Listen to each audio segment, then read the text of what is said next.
అసలు పెళ్లి చేసుకోవాలా వద్దా? ముడ్డు కిందకి 30 సంవత్సరాలు వచ్చినాయి. 30 సంవత్సరాలు రావడం ఏంటి, వచ్చేసి వెళ్ళిపోయినాయి. అసలు మనకి ఎవరన్నా పిల్లనిస్తారా ఎవరా? ఇలాంటి డౌట్లు, ఏ టైంలో పెళ్లి చేసుకోవాలనే అనుమానం, ఇలాంటివన్నీ ఎక్కువైపోయాయి. ఫస్ట్ కెరీర్ కంటే పెళ్లి మీద ఎక్కువ కాన్సన్ట్రేట్ చేసేవాళ్ళు ఎక్కువైపోయారు మన చుట్టూ. అదేంటి పెళ్లి చేసుకోవద్దంటావు అయితేనే, బాగానే చెప్తావు కబుర్లు అని అంటావేమో. ఒక లెక్క చెప్తా. ఆ లెక్క చెప్పిన తర్వాత కూడా నీకు ఈ టైం ఓకే, నేను పెళ్లి చేసుకోవచ్చు అని నీకు అనిపించింది అనుకో, అది నీ పర్సనల్ డెసిషన్లోకి వస్తుంది అనమాట. ఇప్పుడు హైదరాబాద్ లాంటి సిటీలో ఉద్యోగం చేస్తున్నావు అబ్బా నువ్వు, బాగా మంచి శాలరీ అంటే ఒక 50,000 వేసుకో. నీ జీతం 50,000. నీ రెంటో ప్రస్తుతం నీకు పెళ్ళి కాకుండా నువ్వు ఉండే రెంట్, నీ మెయింటెనెన్స్లో, దాంతోపాటు నువ్వు తెచ్చుకునే సరుకులు, బయట అక్కడికి తిరిగినప్పుడు చిన్న చిన్న ఖర్చులు ఇవన్నీ కలిపితే తక్కువలో తక్కువ 20,000 నుంచి 25,000 ఉంటాయి. నీ ఒక్కడ ఖర్చు చెప్తున్నా, గట్టిగా లెక్కేసుకో. ఓకేనా? 50,000లో 25,000 పోయింది, ఇంకా 25,000 ఉన్నాయి. ఈ 25,000 తిన్నంగా ఉంటాయా? మన బట్టలకనో, మన ఫోన్కనో, మన షూస్కనో, లేదంటే ఏమైనా చిన్న చిన్న కోరికలకనో ఈఎంఐలు కడతా ఉంటాం. ఆ ఈఎంఐలకి దగ్గర దగ్గర 5 నుంచి 6 నుంచి ఒక 8,000 వేసుకో. ఇప్పుడు ఇదో 25కి అదొక 8 ఎంత అయింది? 33,000. ఆల్మోస్ట్ 35,000 వేసుకో. ఇంకా నీ దగ్గర మిగిలింది ఎంత? 15,000. ఈ 15,000 అలాగే పెట్టు కూర్చుంటామా? లేదు కదా. మళ్ళీ ఎవడో ట్రిప్ అంటాడో, సరదాగా బయటకు అంటాడో, లేదంటే ఊరెళ్ళి రావాల్సి వస్తుంది, లేదంటే ఇంకోటి ఇంకో 5,000 లెగిసిపోతాయి. ఇంకా మిగిలింది ఎంత? 10,000. నువ్వు నిజంగా నీ బతుకంటే నీకు ఇంట్రెస్ట్ ఉండి, భయం ఉండి, బాధ్యత ఉంటే నువ్వు మిగిల్చేది అక్షరాల 10,000. నీకు 50,000 జీతం అయితే ఇంకా నువ్వు తోపు, ఇంకా ఒక మహా ఋషి కైండ్ ఆఫ్ మనిషి అయితే 50,000 జీతంలో హైదరాబాద్లో నెలాఖరున ఇది నా సేవింగ్స్ అని నువ్వు దాచుకోగలిగేది 10,000. లేదు ఇంకొంచెం స్పీడ్ ఉండి కుర్రోడు అసలు ఆగడనుకుంటే కనుక ఈ 10,000 మిగలకపోగా ఇంకో 10,000 నుంచి 15,000 నువ్వు కార్డులు గీకేస్తూ ఉంటావు, క్రెడిట్ కార్డు ఏదో ఒకటి. నీ పొజిషన్ ఇది కదా. ఇప్పుడు ఇలాంటి పొజిషన్లోకి నీకు 32 వచ్చేసి నువ్వు కంగారు పడిపోయి ఒక మంచి సంబంధం చూసేసుకుని పెళ్లి చేసేసుకున్నావు. ఇప్పుడు మీరు ఇద్దరు అయ్యారు అంటే ఇప్పుడు దాకా నువ్వు ఎక్కడో స్లమ్లో, లేదంటే ఎక్కడో బస్తీలో మూలకే టెర్రస్ పైన రూమ్ తీసుకుని ఉంటానంటే కుదరదు. ఓ కేపీహెచ్పి లాంటి ప్లేసో, వసంత నగర్ లాంటి ప్లేసో, లేదు ఇంక అన్నింటిలో వరస్ట్ లెక్కేసుకుంటే భరత్ నగరో, లేదంటే గాజుల రామారమో, లేదంటే బోడుప్పలో, లేదంటే ఉప్పలో, ఎక్కడో చోట ఫ్యామిలీస్ ఉండే చోట నువ్వు డబుల్ బెడ్రూమ్ తీసుకోవాలి. దాని రెంట్ ఎంతో తెలుసా ఇప్పుడు? వరస్ట్ కేసులో లెక్కేసుకుంటే 15,000 నుంచి 18,000 మధ్యలో డబ్బులు పెట్టకపోతే ఒక ఫ్యామిలీ అట్మాస్ఫియర్లో ఉండే ప్లేస్లో ఉండడానికి రెంట్కి దొరకట్లా. 2 బెడ్రూమ్లు ఇల్లు. ఇప్పుడు ఏమైంది? నీ జీతంలో దగ్గర దగ్గర 16,000 నుంచి 17,000 రూమ్ రెంట్కి ఎగిరిపోతుంది. మరి ఇద్దరు ఉన్నప్పుడు, అది కొత్తగా పెళ్ళైనప్పుడు, ఒక డీమార్ట్ అని, రత్నదీప్ అని, లేదంటే నెక్సస్ మాల్ అని, ఫారం మాల్ అని, మల్టీప్లెక్స్ థియేటర్స్ అని, ఏఎంబి అని, ఈ తిరుగుడన్నీ తిరిగిన తర్వాత నీ రెంట్ 17,000. నీ పై ఖర్చులు ఓన్లీ గ్రాసరీస్ మీరు తిరిగే తిరుగుడికి ఒక 15,000. అక్కడికి దాదాపుగా 35,000 ఎగిరిపోయింది. ఇంకో 15,000లో మీ ఐస్ క్రీమ్లు, సరదాగా బయటికి సిటీ అవుట్స్కట్స్కి వెళ్ళినా, వండర్లాకి వెళ్ళినా, ఆలోకి వెళ్ళినా, ఈలోకి వెళ్ళినా ఇంకో 10,000 ఎగిరిపోయినాయి. ఇంకా మిగిలింది 5,000. ఈ 5,000లో ఆడపిల్లని ఇంటికి వచ్చింది కాబట్టి మగోళ్ళ మీద ఆడోళ్ళకి ₹1 ఎక్కువ ఖర్చు ఉంటుంది కాబట్టి ఆ 5,000 కూడా ఎగిరిపోయినాయి. అంటే కేవలం నువ్వు హైదరాబాద్లో ఒక ₹50,000 జీతగాడివి పెళ్లి చేసుకుందాం అని డిసైడ్ అయిపోయి, వయసు అయిపోతుందని భయపడిపోయి, టక్కుమని ఏదో సంబంధం దొరికితే ఆ సంబంధం చేసేసుకుని నువ్వు హైదరాబాద్లో కాపురం పెట్టేస్తే నువ్వు బతకడానికి నీ 50,000 ఖరాఖండిగా సరిపోతున్నాయి. అది కూడా నువ్వు ఒళ్ళు దగ్గర పెట్టుకుని బ్రతికితే. అది కాకుండా మళ్ళీ ఫ్రెండ్స్, పబ్బులు, మందులు, వీకెండ్ పార్టీలు అని చెప్పేసి నువ్వు కొంపలో తెలియకుండా నెలలో ఒక 2-3 సార్లు బయట తిరిగావు అనుకో, తిరిగిన ప్రతిసారి 2,000 అవుద్ది. 4 రెళ్ళు 8,000. అంటే నీ జీతం సరిపోకపోగా ఇంకో 8,000 ఎక్స్ట్రా అయింది. ఈలోపు ఊళ్ళో అమ్మా నాన్నలకో, లేదంటే ఏదో చిన్న చిన్న ఇబ్బందులో, లేదంటే చిన్న చిన్న అవసరాలకు నువ్వు ఒక 10,000 పంపించాల్సి ఉంటుంది. నీ ఖర్చులో ఒక 10,000, అదొక 10,000, 20,000 నీ సంపాదన దాటిపోయి నువ్వు ఏ క్రెడిట్ కార్డో గేకాల్సి వస్తుంది, లేదంటే ఏ ఫ్రెండ్నో చేయి బదులు అడగాల్సి వస్తుంది. ఒక నెల ఇస్తాడు, 2 నెలలు ఇస్తాడు ఎవడైనా, 3 నెలలు ఇవ్వలేడు కదా. సో అక్కడి నుంచి అడ్జస్ట్ అవ్వడం మొదలు పెడతావు.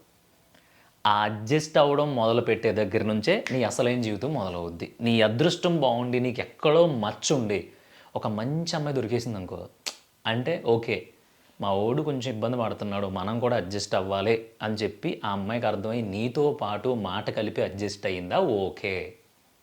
లేదనుకో నీ బతుకు కుక్కలు కాదు పందులు చింపిన విస్తరైపోద్ది. అర్థమవుతుందా? అంత ఏడవలేనోడు పెళ్ళిందుకు చేసుకున్నావు, పెళ్ళాన్ని పోషించలేనోడు పెళ్ళిందుకు చేసుకున్నావు, అంత చేతగానోడికి నీకు పెళ్ళి అవసరమా? ఇలాంటి మాటలు వినిపిస్తూ ఉంటాయి. ఎవరి నోట్లో ఏం వినిపిస్తాయి, ఎవరు అంటారు అనేది పక్కన పెట్టేసి. సో ఇప్పుడున్న కాస్ట్లీ లైఫ్ స్టైల్లో ఒక పెళ్ళి చేసుకుందాం, జీవితాన్ని మొదలు పెడదాం అనుకునే ప్రతి ఒక్కళ్ళకి ఇక్కడ ఇంపార్టెంట్ ఏంటి అంటే అమ్మాయి డెసిషన్, అమ్మాయి తరపు తల్లిదండ్రుల డెసిషన్. ఎందుకంటే ఇప్పుడు మన ఇంట్లోనే, ఇప్పుడు మా ఇంట్లోనే పిల్లనివ్వాలంటే, లేదంటే మీ ఇంట్లోనే ఆడపిల్లని ఇవ్వాలంటే ఫస్ట్ ఏమంటారు, ఎంత వస్తుంది ఏంటి జీతం అంటారు. ఒక 50,000 అలా వస్తుందంట, లేదంటే 50,000కి ఏమొస్తుంది, పోన్లే ఏదో అడ్జస్ట్ అవుతారు కానీ ఏమన్నా వెనకాల స్థలాలు పొలాలు ఉన్నాయా అంటారు. స్థలాలు పొలాలు అంటే ఏం లేవు, కుర్రోడు మంచోడు, మామూలుగా జీతం వస్తుంది కదా జాగ్రత్తగా ఏదో చిట్టీలు వేసుకున్నాడు అంటో 10 లక్షలు పోగు చేసుకున్నాడు అంటే, ఈ 10 లక్షల 2 సంవత్సరాలు సరిపోతాయి. మన మిగతా పరిస్థితి ఏంటి, ఈ లోపు అన్నీ పెరగకుండా కూర్చుంటాయా, సరుకులు ఊరికనే ఎక్కుతాడా, రెంట్ లేకుండా ఇంట్లో ఓనర్ ఉన్నేస్తాడా, ఎలా అయితే కుదరదండి అని అంటారు. మన ఇంట్లో వాళ్ళే, మన అమ్మ నాన్నే మన ఇంట్లో ఆడపిల్లని ఇచ్చినప్పుడు.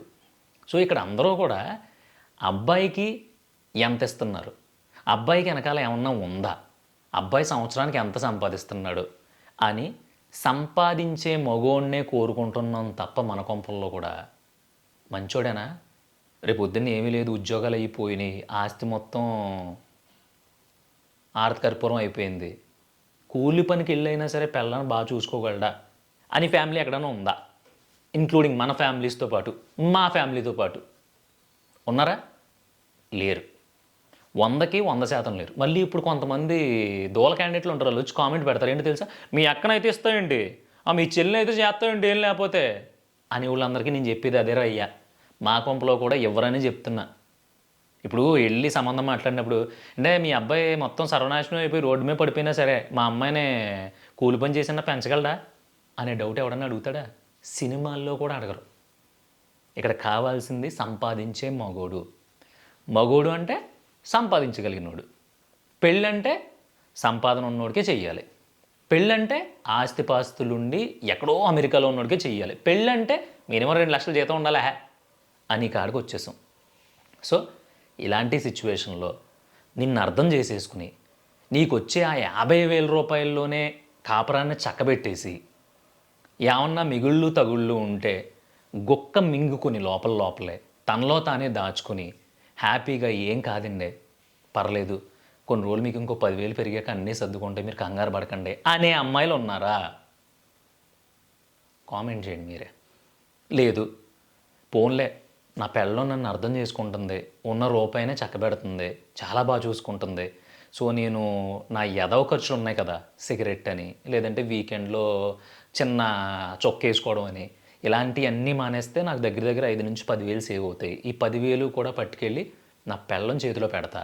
నా ముడ్డు కిందకి 30 సంవత్సరాలు వచ్చేసినాయి అని తెలిసినా సరే, నాకు దానికి 9 సంవత్సరాలు ఏజ్ డిఫరెన్స్ ఉందని తెలిసినా సరే, అది నన్ను పెళ్లి చేసుకుని నాకు అనుకూలంగా నాతో మాట కలుపుతుంది. సో నీ ఏదో ఖర్చులన్నీ మానేసి 10 నుంచి 15,000 తన చేతిలో పెడదాం అని భర్త ఎక్కడైనా ఉన్నాడా? ఇది కూడా మీరే కామెంట్ చేయండి. సో ఇన్ని భేదాభిప్రాయాలు, ఇన్ని ఫైనాన్షియల్ ఫ్లక్చువేషన్స్ అంటే ఒడిదుడుకులు ఉన్న మనం పెళ్లి కోసం తెక్కంగారు పడిపోతున్నాం. మన ఇంట్లో అమ్మాయిని ఇచ్చినప్పుడే అబ్బాయి ఎంత సంపాదిస్తున్నాడు అని అడుగుతున్నాం, కానీ అబ్బాయి ఏదేమైనా సరే రోడ్డును పడిపోయినా సరే మా అమ్మాయిని బాగా చూసుకోగలిగే దమ్ము ధైర్యం ఉన్న మంచోడా అని చెప్పి ఎవడో అడగడు. ఇక్కడ సంపాదించే మగోడే కావాలి. మగోడి బాధ్యత 100కి 100% సంపాదించడమే. ఎందుకు కండికి చెప్తున్నావు బాసు అంటే, మనకు పెళ్ళి అవ్వ అంటే అవుతాయి. ఎప్పుడు అవుతాయంటే నీ గురించి బయటోడు పాజిటివ్గా చెప్తాడనేది ఈ రోజుల్లో బూతు. కానీ నీ లైఫ్ని నువ్వు ఎంత పాజిటివ్గా ఎంత క్యాలిక్యులేటెడ్గా తీసుకెళ్తున్నావు అనేది నీ చేతుల్లో ఉంటుంది. నువ్వు బలంగా నమ్మినప్పుడు ఎస్ నేను ఏదైనా సరే నా కాపురాన్ని నిలబెట్టుకోగలననే దమ్ము నీకు ఉందనిపించినప్పుడు నువ్వు పెళ్లి చేసుకో. అంటే ఏంటంటే ఇప్పుడు ప్రస్తుతానికి ఇప్పుడే క్వశ్చన్ నీకు వేస్తున్నా, నువ్వు ఎంత సంపాదిస్తున్నావు నాకు తెలియదు. సరే నీ జీతం ఎంతో నువ్వు కామెంట్ పెట్టు, లేదు నీ జీతం ఎంతో నువ్వు పేపర్ మీద రాసుకో.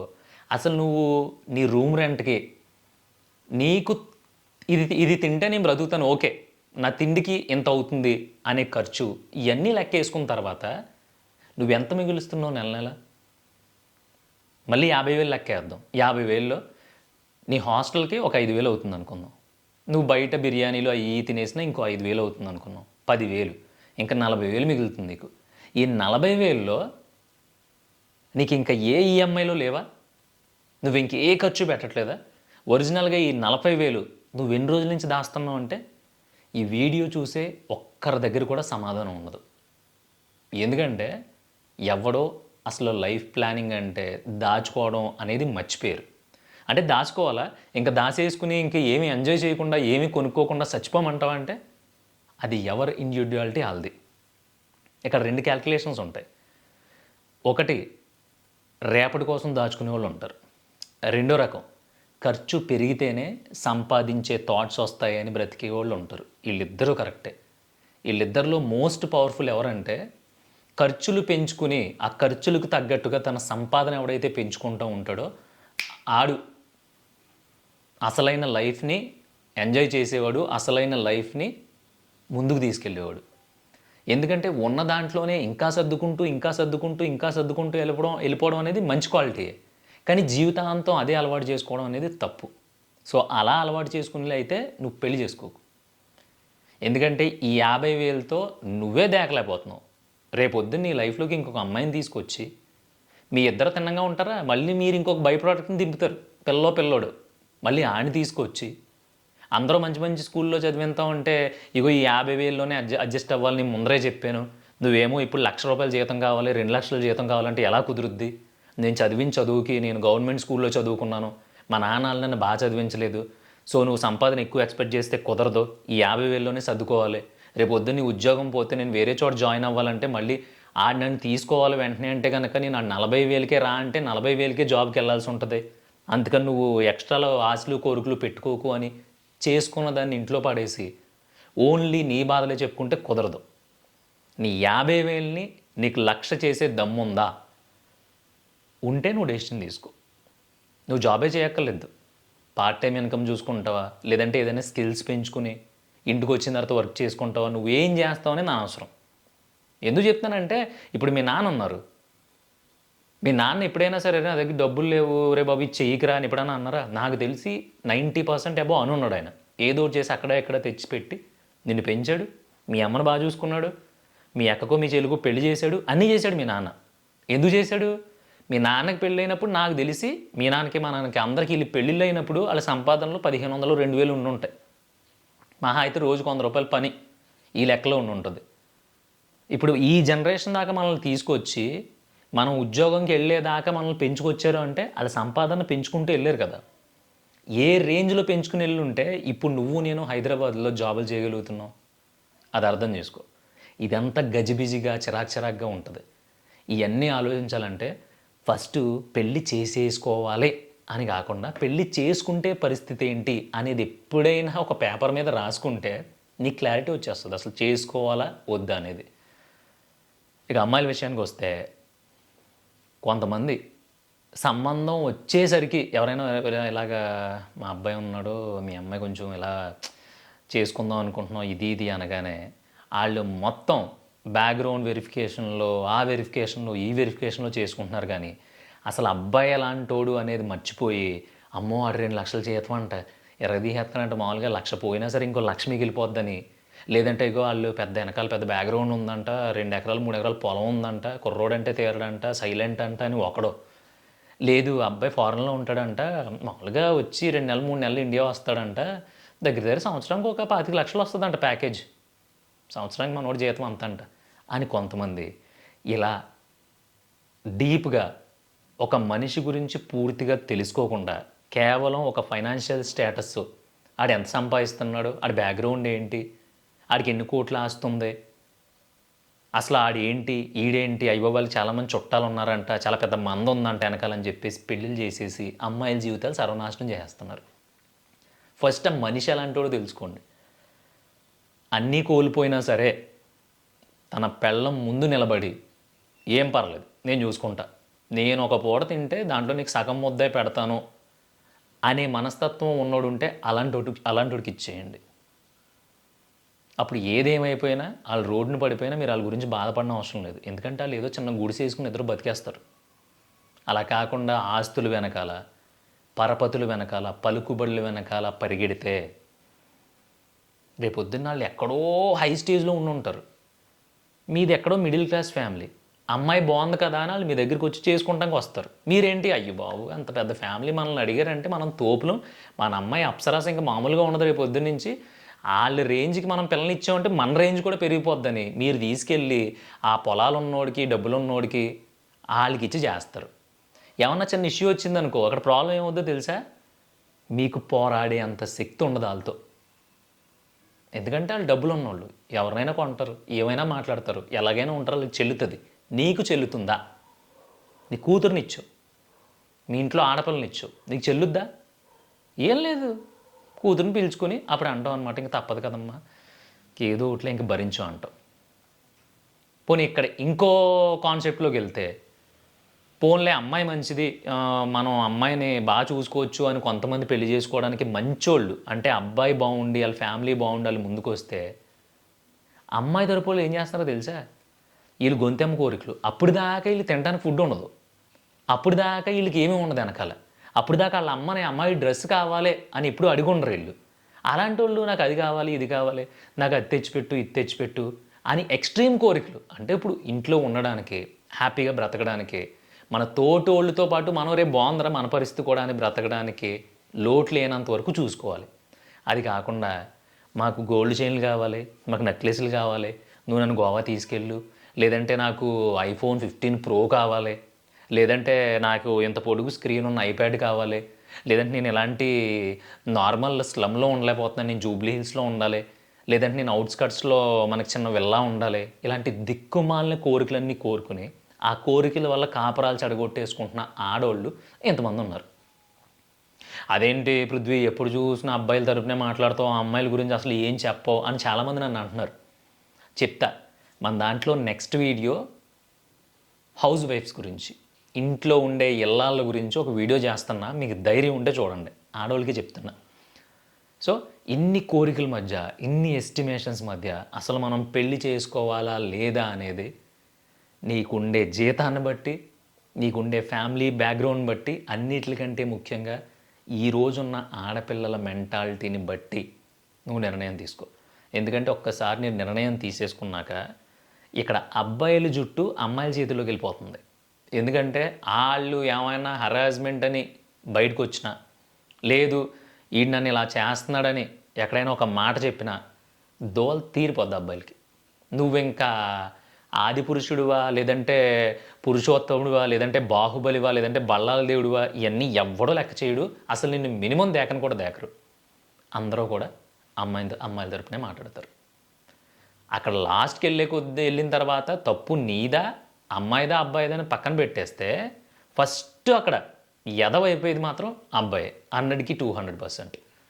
అందుకని ఈ రోజుల్లో పెళ్ళి అంటే కత్తి మీద సాము అంటారు కదా, నిప్పుల్లో నడవడం అంటారు కదా, అలాంటిది.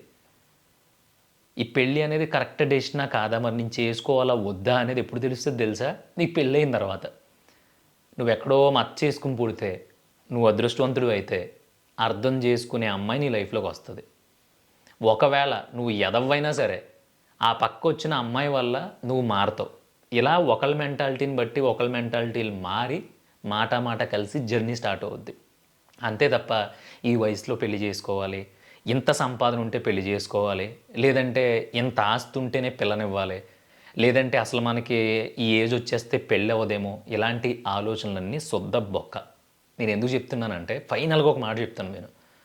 ఇక్కడ జరిగే ప్రతి పెళ్ళి ఏ క్యాస్ట్లో అయినా, ఏ కులంలో అయినా, ఏ మతంలో అయినా సరే మంచి ముహూర్తాలు, మంచి సందర్భాలు చూసి ఇటు నుంచి పెద్దోళ్ళు ఒకటికి 100 సార్లు ఆలోచించి 100 మాటలు ఇచ్చుకుని పెళ్ళిళ్ళు చేస్తారు.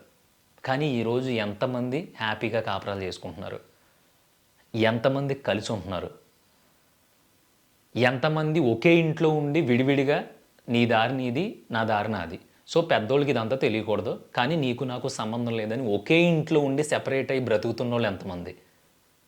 లేదు ఇంక అయిపోయింది, నీకు నాకు సెట్ అవ్వదు, నీకు నచ్చిన వాళ్ళతో నువ్వు ఉండు, నాకు నచ్చిన వాళ్ళతో నేను ఉంటాను, కానీ ఒకే ఇంట్లో ఉందాం, ఇది బయటికి వెళ్ళకూడదు అని కమిట్మెంట్లు అగ్రిమెంట్లు చేసుకుని మొగుడు పెళ్ళాలిద్దరే రాసుకుని మాటిచ్చుకుని రికార్డ్ చేసుకుని బ్రతుకుతున్న వాళ్ళు ఎంతమంది.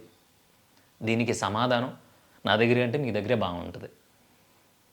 పెళ్ళి అయిన తర్వాత కోరికల కోసం కాకుండా హ్యాపీనెస్ కోసం ఒకళ్ళకొకళ్ళు అనేవి ఉంటాయి కదా, వీటి కోసం బ్రతకాలి. అడ్జస్ట్మెంట్ అనేది నాకు ఉంది, నేను అడ్జస్ట్ అవ్వగలను అనేది నీకుంటే పెళ్లి చేసుకో. అదేంటి గురు, ఇప్పుడు నేను అడ్జస్ట్ అవుతాను, నా హస్బెండ్ అడ్జస్ట్ అవ్వట్లేదు, తాగి వస్తున్నాడు, లేదంటే కొడుతున్నాడు, లేదంటే తిడుతున్నాడు, డబ్బులు తగలేస్తున్నాడు, పిల్లల్ని సరిగ్గా చూసుకోవట్లేదు, నేను ఎంత అనిగమని ఉన్నా సరే నన్ను పురుగులా చూస్తున్నాడు అనే ఆడవాళ్ళు ఉంటే కనుక ఆ ఆడవాళ్ళందరి కోసమే, హౌస్ వైఫ్స్ కోసం నెక్స్ట్ వీడియో రేపు కానీ ఎల్లుండి కానీ చేయబోతున్నాను, చూడండి. ఇక అబ్బాయిలు కూడా అంతే. నేను అంతకుముందు ఫ్రెండ్స్తో తిరిగేవాడిని, లైఫ్ చాలా బిందాస్గా ఉండేది, నేను ఏ టైంకి ఇంటికి వచ్చినా ఎవరికీ సమాధానం చెప్పుకోవాల్సిన అవసరం ఉండేది కాదు. ఇప్పుడు నీ టార్చర్ ఎక్కువైపోయింది నాకు, నేను బయటికి వెళ్ళలేకపోతున్నాను, ఫ్రెండ్స్ని కలుద్దాం అనేటప్పటికి నువ్వు సావదొబ్బుతున్నావు, నువ్వు వచ్చిన తర్వాత నా లైఫ్ ఎలా అయిపోయింది, బందీకానంలో అయిపోయిందని సొల్లు కబుర్లు చెప్పి ఇలా అయితే నీకు ఫ్రీడమ్ కావాలనుకుంటే నువ్వు పెళ్లి చేసుకోకు. ఎందుకంటే నీ కోసం ఇంటికాడ ఒక ఆడపిల్ల ఎదురు చూస్తూ ఉంటుంది, కంపల్సరీ ఇంటికి వెళ్ళాలి. ఒక గంట లేట్ అయినా, రోజు గంట లేట్గా వెళ్తానంటే కుదరదు, ఎందుకంటే రోజు లేట్ అవ్వదు కాబట్టి. నీ జాబ్ మార్నింగ్ 9 to ఈవినింగ్ 6 అనుకో, మహా అయితే నెలలో ఒక వారం రోజులు లేట్గా వెళ్తావు నువ్వు ఉద్యోగంలో ఏదో ఓడబొడి చేస్తూ ఉంటే. కానీ ప్రతిరోజు రాత్రి 11ంటికి వెళ్తానంటే ఇంక నువ్వు పెళ్లి చేసుకోవడం ఎందుకు, మానేసి ఆ అర్జెంట్ పనులన్నీ అయిపోయిన తర్వాత అవన్నీ చక్కబెట్టిన తర్వాత చేసుకో. ఇలా చెప్పుకుంటూ పోతే ఈ వీడియో దగ్గర దగ్గర ఒక రోజంతా చెప్పుకున్నా ఈ పెళ్ళిళ్ళ గురించి తెమలదు. అందుకని ఫైనల్గా ఒక మాట చెప్తున్నా, పెళ్ళి చేసుకోవాలి అనేది ఎలా నిర్ణయం తీసుకోవాలంటే, అమ్మాయి అయినా అబ్బాయి అయినా దయచేసి అడ్జస్ట్ అవ్వగలం, అవతలోళ్ళ మెంటాలిటీతో సింక్ అవ్వగలం. ఒకవేళ అవతలోళ్ళలో ఒక విషయం నచ్చట్లేదంటే ఆ విషయం కూర్చుని చెప్పిన తర్వాత అది వాళ్ళకి అర్థమయ్యేలా చెప్పి, వాళ్ళకి అర్థం కాకపోతే మీరు ఇలా ఉండండి, నాలో కూడా ఏమన్నా తేడాగా అనిపించినా, నేను కూడా ఏమన్నా అడ్జస్ట్ అవ్వాల్సి వచ్చినా మీరు నాకు చెప్పండి, ఇద్దరం కలిపి కొన్ని విషయాల్లో అడ్జస్ట్ అవుదాం, తర్వాత రిజల్ట్ ఎలా ఉందనేది మనకే తెలుస్తుంది కదా అని.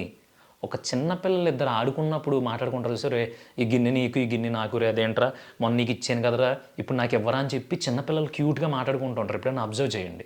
వాళ్ళు కొంచెం పేచీ పెట్టుకున్నా సరే అది ఇంకా తెవలేదు అనుకున్నప్పుడు కాంప్రమైజ్ అయిపోయి ఆ సామాను అక్కడ వదిలేసి వేరే ఆట ఆడుకోవడమో, లేదంటే రే ఒకటి నీకు ఒకటి నాకురా ప్లీజ్ రే ఇంకో ఈ చాక్లెట్ నీకు ఇస్తాను అది నాకు ఇవ్వే అని చెప్పేసి మాట్లాడుకుంటారు. అది చాలా మెచ్యూర్ లాంగ్వేజ్, నేను అబ్జర్వ్ చేశాను. అలా పట్టు విడుపులు ఉన్నాయి నా దగ్గర. ఒకవేళ అబ్బాయికి కొంచెం తెక్కైనా సరే నేను భరించగలను, అర్థమయ్యేలా చెప్పగలను అని అనుకుంటే అమ్మాయిగా నువ్వు పెళ్లి చేసుకో. అబ్బాయిగా లేదు, ఇక్కడి నుంచి ఫ్యామిలీ లైఫ్ స్టార్ట్ చేద్దాం అనుకుంటున్నాం కాబట్టి నేను దేనికైనా రెడీ, ఇంకొంచెం కష్టపడడానికైనా, ఇంకా ఎక్కువ మెంటల్ ప్రెజర్ తీసుకోవడానికైనా, లేదంటే అమ్మాయి మేమే చిన్నది కాబట్టి, లేదంటే వాళ్ళ అమ్మ నాన్నలో నిజంగానే చాలా గొప్పగా పెంచారేమో, ఇంకా తెలియక ఏమన్నా చేసినా సరే నేను కూర్చోబెట్టి చెప్పుకోగలను, కూర్చోబెట్టి మార్చగలను, మేమిద్దరం ఫ్రెండ్స్లో కూర్చొని మాట్లాడతాం అనేది ఏదైనా ఉంటే పెళ్లి చేసుకో. ఫైనల్ లైన్ ఏంటంటే, ఇక్కడ చాలా వరకు స్నేహం మొదలైన తర్వాత ప్రేమ పుడుతుంది అంటారు. వాళ్ళందరినీ ఉరికించి కొట్టాలి. ఎప్పుడైనా ప్రేమ అనేది తెలిసిన తర్వాత ఫ్రెండ్షిప్ స్టార్ట్ అవ్వాలి, అప్పుడు లైఫ్ బోర్ కొట్టదు. ఎందుకో చెప్తాను, దీని గురించి కూడా స్పెషల్ వీడియో ఉంటుంది. అందుకని పెళ్ళి అనే విషయంలో సర్దుకుపోగలను అనేది నువ్వు ఒక తపస్సులాగా నిర్ణయం చేసుకుని ఎక్కడో మొక్కేసుకో, ఏ గుళ్ళోనో నేను ఖచ్చితంగా పెళ్లి చేసుకోబోతున్నాను కాబట్టి నేను సర్దుకుపోతాను ఏదేమైనా సరే అంటేనే పెళ్లి చేసుకోండి. ఎందుకంటే సర్దుకోలేకపోతే విడిపోవాల్సి వస్తుంది. విడిపోయిన తర్వాత ప్రస్తుతాలు బాగానే ఉంటాయి, భవిష్యత్తులు చాలా దారుణంగా ఉంటాయి. ఎందుకంటే ఎప్పుడు ఎవడి మీద రాయేద్దామని జనాలు రెడీగా ఒక సంచిలో రాళ్ళు పట్టుకుని కూర్చుని ఉంటారు. రే వదిలేసింది ఇది మొగుడిని, రే ఇన్ని పిల్ల వదిలేసింది తెలుసా, ఇలా ఉంటారనమాట. అవసరం అవన్నీ సర్దుకుపోవడానికి రెడీగా ఉండు. లేదనుకో సప్పుడు చేయకుండా నీ పని నువ్వు చేసుకుని ఇలాగే బ్రహ్మచారిగా చచ్చిపో.